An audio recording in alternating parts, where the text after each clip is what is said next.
गरीबी, भूखमरी, कुपोषण, प्रदूषण, air pollution, water pollution, noise pollution, ये जितनी समस्याएं हैं, इनका एक बहुत बड़ा कारण पॉपुलेशन एक्सप्लोजन है। इक्वलिटी तब आएगी जब भारत में यूनिफॉर्म एजुकेशन सिस्टम लागू होगा। इसलिए मेरी पीआईएल चल रही है कि आप ये 65 तरीके के एजुकेशन बोर्ड बंद कर दीजिए, 10वीं तक कम से कम कॉमन एजुकेशन सिस्टम लागू करिए, यूनिफॉर्म एजुकेशन सिस्टम लागू करिए। चाइना इसको बहुत पहले से कर रहा है, लेकिन चाइना ने तो भी 50 साल पहले शुरू किया।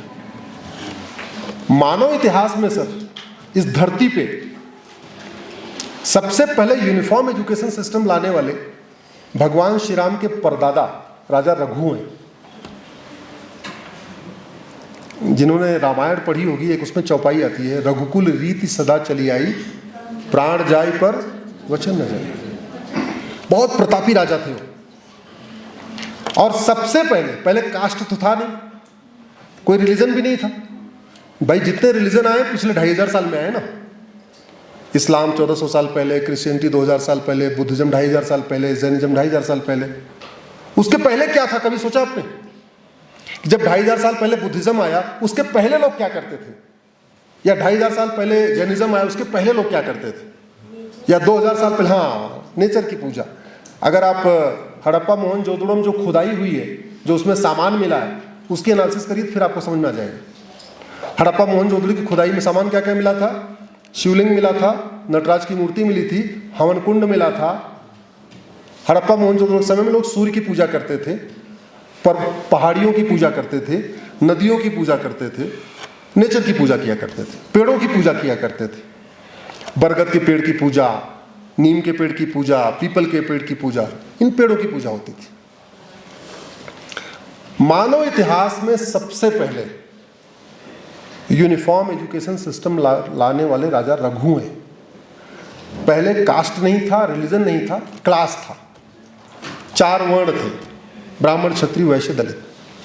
तो जो स्कूल थे, जो गुरुकुल बने थे, वो चारों के लिए अलग थे। क्षत्रियों के लिए, राजाओं के लिए अलग गुरुकुल, ब्राह्मणों के बच्चे अलग गुरुकुल में, वैश्य परिवार के अलग गुरुकुल। उसमें एक फ्लेक्सिबिलिटी अच्छी थी कि वो जो क्लास थी वो फिक्स नहीं थी, बहुत फ्लेक्सिबल थी।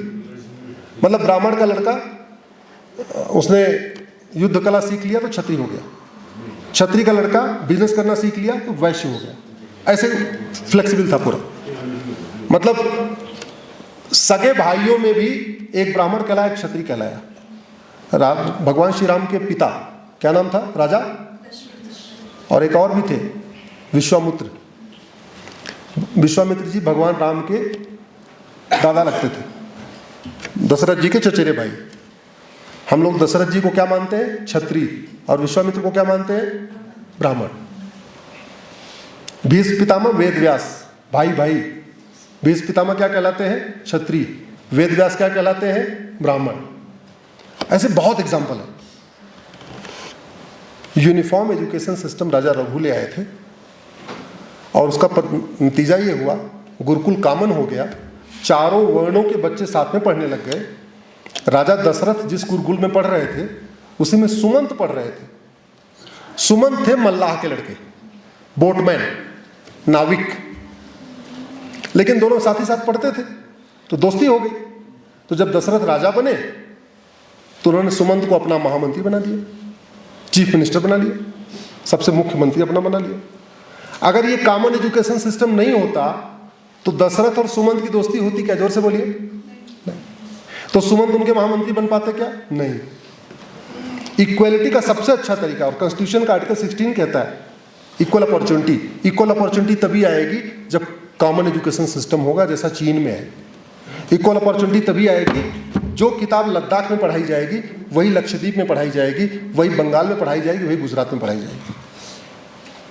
भाई मैथ का सिलेबस पूरे देश का एक हो सकता है कि नहीं? जोर से बताइए। फिजिक्स का एक हो सकता है कि नहीं? आप लोग फैकल्टी हैं, जरा जोर से बताइए। केमिस्ट्री का हो सकता है कि नहीं? इंग्लिश का हो सकता है कि नहीं? जूलॉजी का हो सकता है कि नहीं? बॉटनी का हो सकता है कि नहीं? तो बचा क्या? नीट, जेई, नेट का कल पेपर हुआ, सब कॉमन ही है। इसलिए मैंने पीएल फाइल किया कि भारत में जो 65 एजुकेशन बोर्ड चल रहे हैं, 65 तरीके की किताबें चल रही हैं, इनको मर्ज करके one nation one education board लागू किया जाए, वन नेशन वन सिलेबस लागू किया जाए, वन नेशन वन करिकुलम लागू किया जाए। जब गरीब और अमीर का बच्चा एक किताब पढ़ेगा, जब शिक्षक और शिक्षा मंत्री का बच्चा एक किताब पढ़ेगा, जब कप्तान और कांस्टेबल का बच्चा एक किताब पढ़ेगा, जब मजदूर और मालिक का बच्चा एक किताब पढ़ेगा, तब इक्वलिटी भी आएगी, फ्रेटर्निटी भी आएगी और नेशनल इंटीग्रेशन भी आएगा, सिविक नेशनलिज्म भी आएगा। वो जरूरी है यूनिफॉर्म एजुकेशन सिस्टम।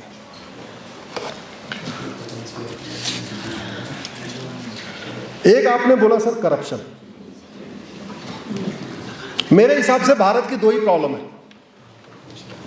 एक करप्शन, दूसरा पॉपुलेशन।